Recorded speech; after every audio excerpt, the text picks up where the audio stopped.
vaste ventre de nuit, illuminé d'une flore utérine, source et repos de tous les rêves, berceau et tombeau de toutes les destinées. Passive passion des origines, passive passion des origines.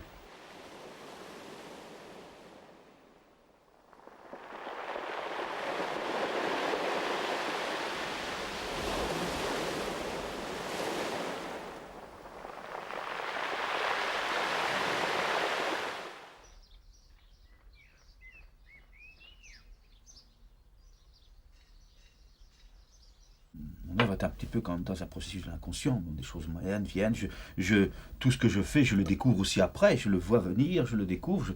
Il y a un peu de cette pratique, disons, un peu de, quand je suis bien dans mon œuvre en train de travailler, un état un peu somnambulique. Disons que tout ça vient, monte, vient, se développe, et moi-même, j'assiste à cette montée, à ces choses qui moi-même m'étonnent. Je découvre mon œuvre pour moi me découvre, me révèle, me fait participer à la révélation de moi-même, disons, et aux autres aussi, s'y rentrent dedans, ça peut être aussi le révélateur pour les autres.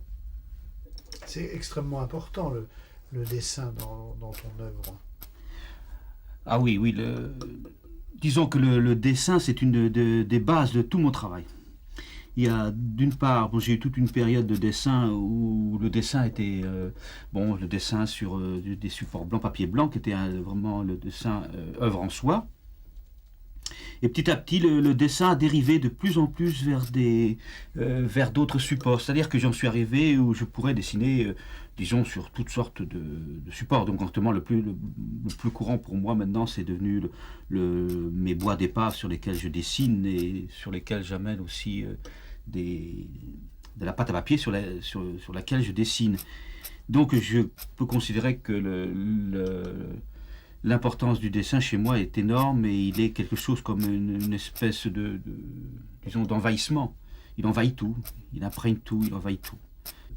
C'est un dessin très, très introverti, très rentré, mais étant tout ce rentré s'introverti, il se passe plein de tensions, plein de retenues, c'est une guerre, ça se bat, c'est la lutte.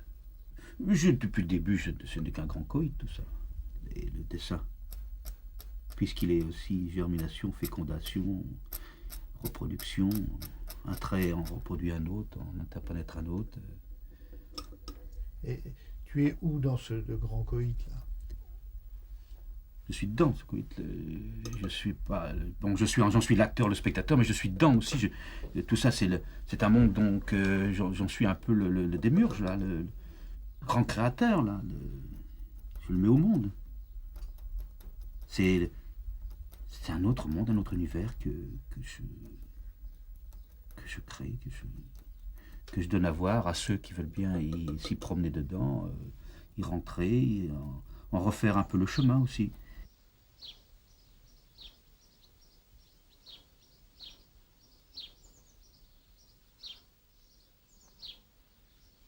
Ça fait 20 ans que j'habite enfin que je travaille dans cet atelier. J'habite dans cet atelier que j'appelle d'ailleurs, que j'aime bien appeler l'atelier tombeau reliquaire. Disons que c'est la partie centrale parce que j'ai de mes 3 pièces, de mes 3 ateliers, parce que chaque atelier a sa fonction. J'ai fait un peu de cette pièce, de cet atelier, consciemment, inconsciemment, avec les années, avec le temps, et d'une façon un petit peu, disons quelque chose qui sort un peu de mécanique, quoi. Un lieu mental. Tout ce qui m'environne, tout ce qui est autour de moi, me sert aussi à nourrir ma création. Et disons c'est pas un décor, c'est quelque chose dans lequel je vis qui participe aussi de mon œuvre, de mon travail. Tout se tient. Tout ça, c'est un ensemble. C'est quelque chose certains artistes ont des ateliers très dépouillés, très nus. Moi, j'ai besoin de quelque chose, d'un atelier qui soit à la fois, quand même fonctionnel, parce que c'est un lieu de travail, et en même temps un lieu mental aussi, un lieu qui me nourrit, que je nourris,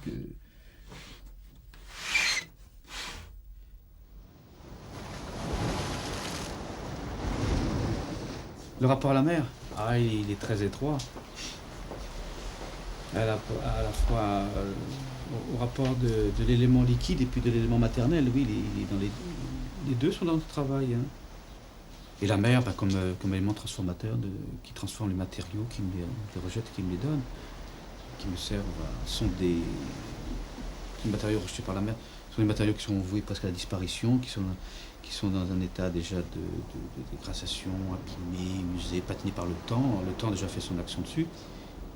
Et moi, je les reprends pour leur redonner une deuxième vie, leur insuffler une nouvelle vie.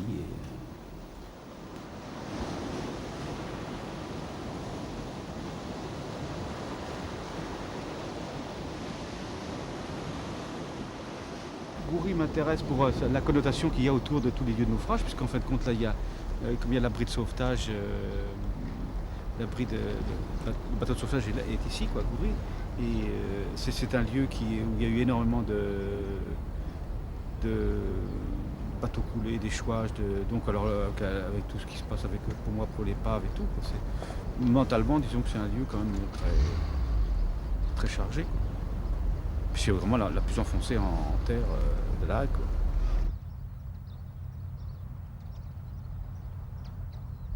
Derrière Goury, juste, il y a un marais, une espèce de lagune, de marais salant. Enfin, c'est lié avec la plaque de mer, c'est très très proche du marais.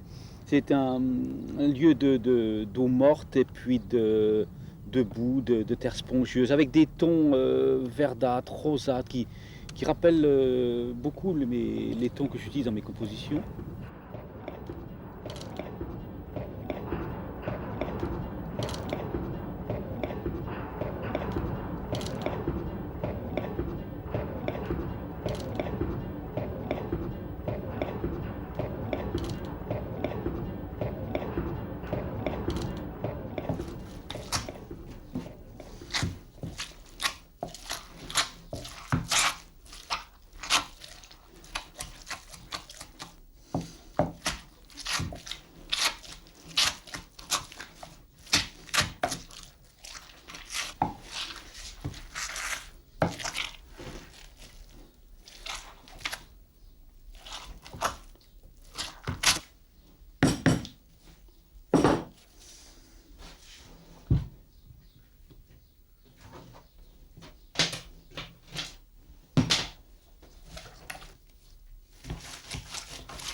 L'élément de bois qui est dans cette composition va faire partie d'un espace où il y aura un haut, un bas. Disons que c'est beaucoup plus classique dans la conception plastique. Alors que le fragment, lui, joue avec le mur blanc, il joue avec son espace environnant. Le bois qui est dans cette composition va jouer avec l'environnement qui est autour de pâte à pied, de tons et de matière. Donc c'est déjà un peu une préoccupation un peu différente.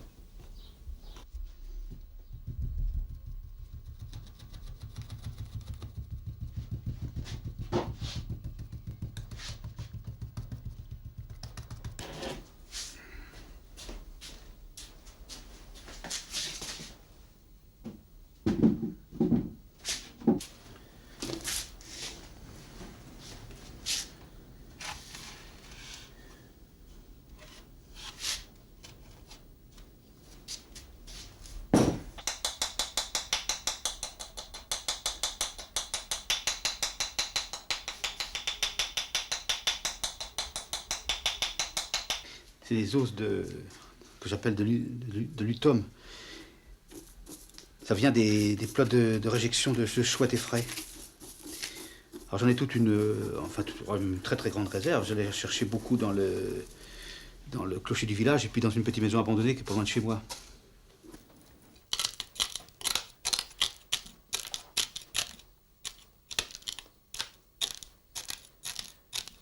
Alors dans mon œuvre, ces ossements, disons, sont un petit peu la connotation, le signe des choses de la mort, en fait, disons, un peu une symbolique là.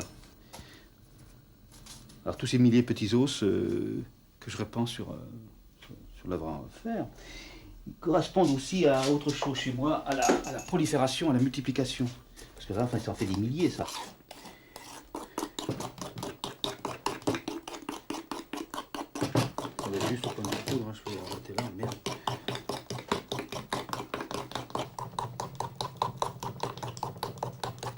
quoi comme poudre? C'est de la pierre de schiste broyée, la pierre bleue du pays. Non, c'est purement local. Hein. Tu broies toi-même?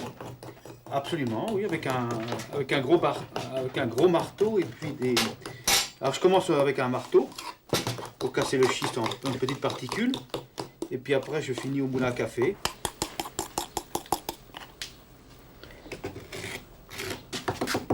Les couleurs procèdent, enfin toutes ces couleurs qui sont des couleurs qu'on appelle les couleurs nature en fait. Hein.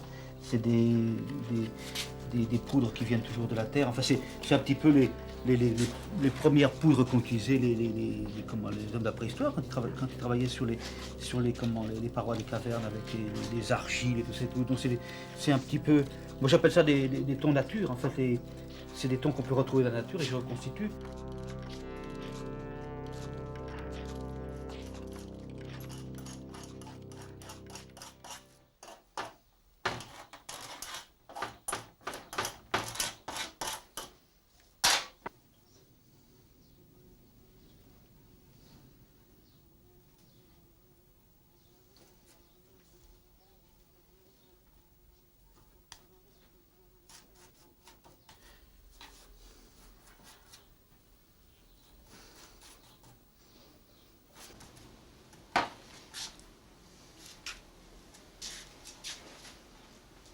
Il y a même encore des cordons ombilicaux qui restent accrochés.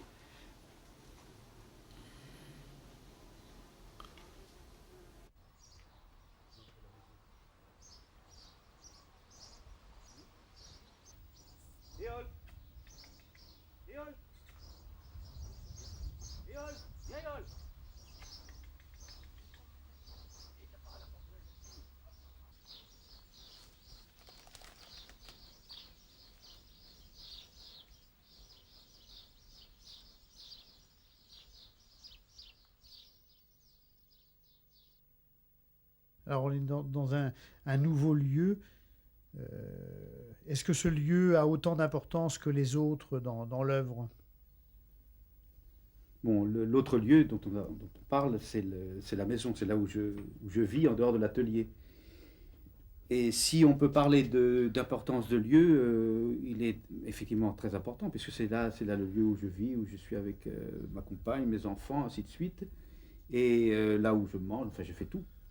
Et ce lieu a une importance dans l'œuvre par le fait que l'intérieur de la maison également est imprégné de toute une ambiance, tout un environnement qui participe également de tout un prolongement et une atmosphère de mon œuvre, de mon travail.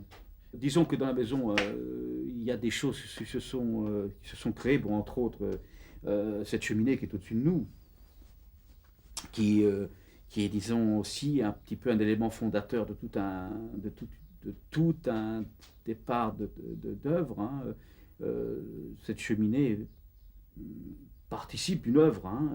Elle s'est créée, elle s'est oui, développée, elle a proliféré, elle s'est construite comme ça avec les années, avec toutes ces araignées qui ont tendu leur toile dedans, avec tous les éléments que j'ai amenés, aussi bien des bois, des chamomifiés, souris, carottes, radis noirs, petits objets de toutes sortes. Il y a des yeux, il y a des os, il y a tout là, dans cette cheminée. Alors le dessus, c'est agglutiné la poussière, la fumée, différents éléments qu'amenaient les enfants autrefois. Et c'est devenu comme une espèce de reliquaire, de construction complètement arachnéenne, poussiéreuse. C'est tout un monde lié presque à la momification, au linceul entouré de ces toiles et de ces fils. Et l'araignée, elle participe de l'œuvre? Ah oui, alors l'araignée, c'est pour moi extrêmement important, même fondateur dans beaucoup de mon travail. D'une part, l'araignée par ce qu'elle représente dans son tissage de toile, de la façon dont l'araignée construit sa toile, qui se rapproche très de la façon dont mes dessins s'élaborent aussi. D'où quand la araignée secrète sa toile, moi je secrète mon dessin, d'où dans tous mes titres, ce qui revient toujours en leitmotiv, sécrétion, sécrétion. Sécrétion qui veut dire, enfin pour moi qui signifie, comme l'araignée tissant sa toile, secrètant sa toile, je tisse et je secrète comme dans mon dessin de cette façon-là. Et puis alors j'aime aussi dans sécrétion le son en sécrétion, ce que ça tend un peu de la salive, de la bouche, du, de ce petit bruit que ça évoque. Et puis alors dans sécrétion, il y a aussi quand on le retire, secret.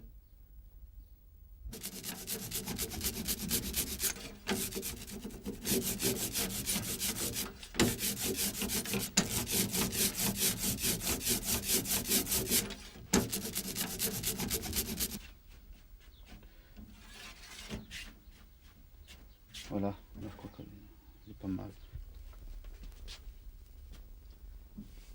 Alors maintenant, il y a la rencontre avec le papier, parce que le papier il doit être bien préparé. Parce que s'il est trop humide, même si j'ai bien essuyé ma plaque et tout, la gravure, ça peut être raté.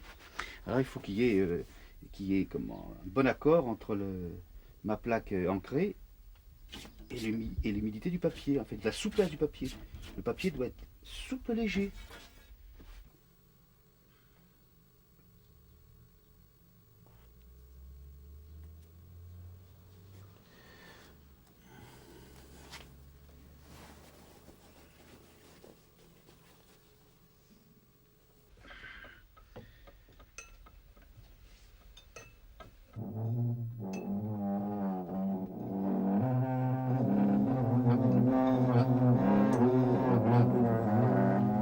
Ce sont les sécrétions qui glissent.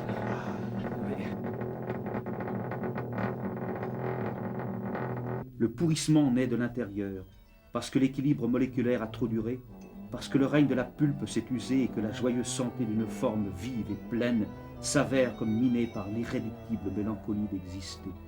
Immergé dans le chaos biologique d'où naquit le premier monde, excédé par sa propre douceur, chaviré dans la nuit prédatale comme un cargo fantôme, ce qui fut le phale est saisi de dérive et se détache du corps comme un jour d'un autre jour. Par l'histoire liée mais dissociée par le destin, passive passion des origines, passive passion des origines.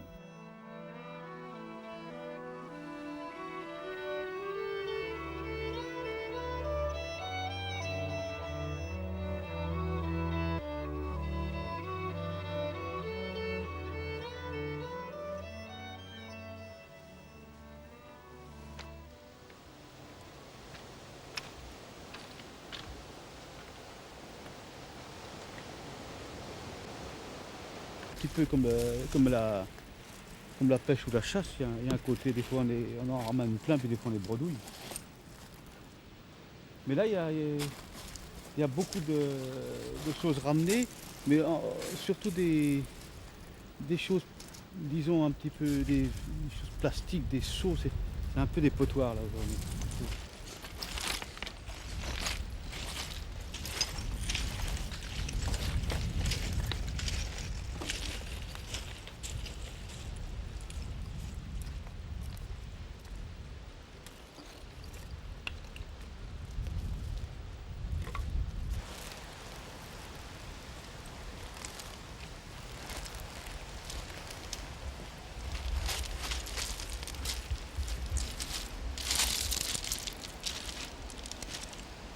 C'est un lieu qui...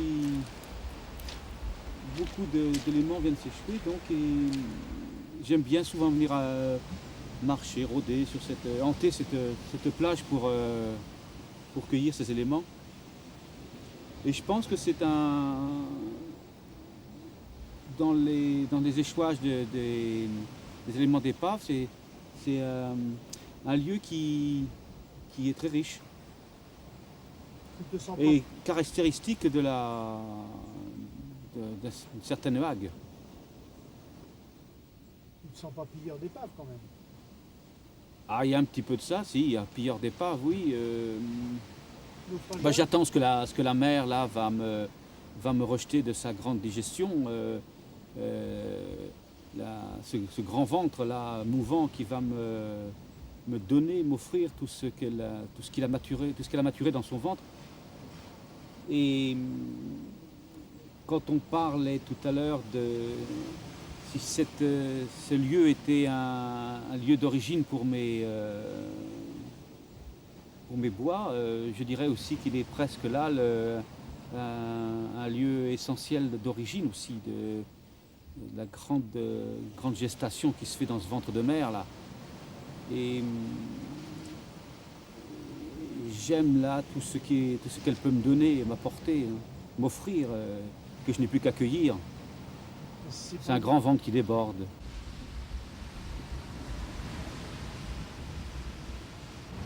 Je vais te demander, qu'est-ce que tu trouves? J'essaye d'y trouver moi-même, de me trouver moi, de me retrouver. Et d'y retrouver aussi ces traces et ces grandes mémoires anciennes. Est-ce que c'est une errance?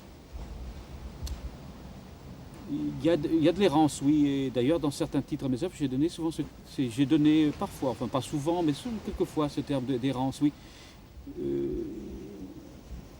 Déjà le fait de parcourir, de marcher le long de ces grèves, de ces plages, dans ces rochers,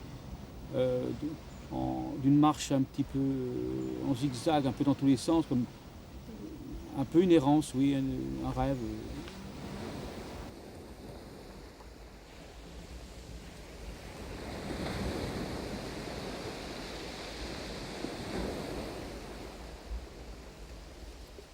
Il y a des lieux comme ça que chacun peut retrouver où il peut dire pour moi c'est un lieu mental. Et là, je crois, en est un. Lieu porteur d'émotions? Ah oui, bien sûr, d'émotions, de sensations, de vibrations, d'une richesse toujours renouvelée, toujours jamais la même. C'est un lieu qui est tellement riche de mouvance et de métamorphose que jamais je m'en fatigue. Hein. Je crois que La Hague est un pays d'une très très grande force et une très grande beauté. Et je pense que si je n'avais pas vécu dans ce lieu de Hague, qui est une presqu'île, que j'imagine, que je pense, que je rêve comme une île, comme un grand glaive qui s'enfonce dans la mer. Dans ce lieu, je pense que si j'avais pas eu ce lieu, je ne sais pas si j'aurais bâti mon œuvre de la même façon. Je crois que c'est quand même un lieu qui est très très très inspirant pour moi.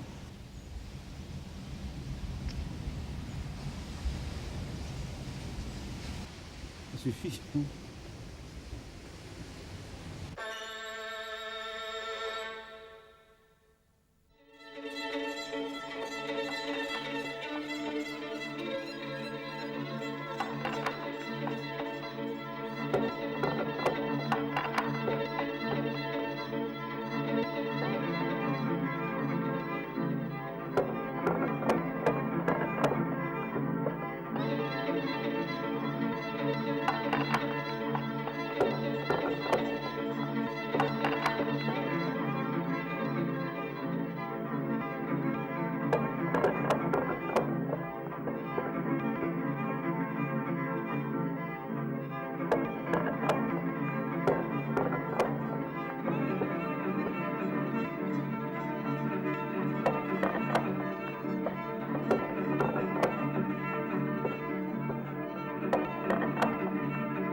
secrétion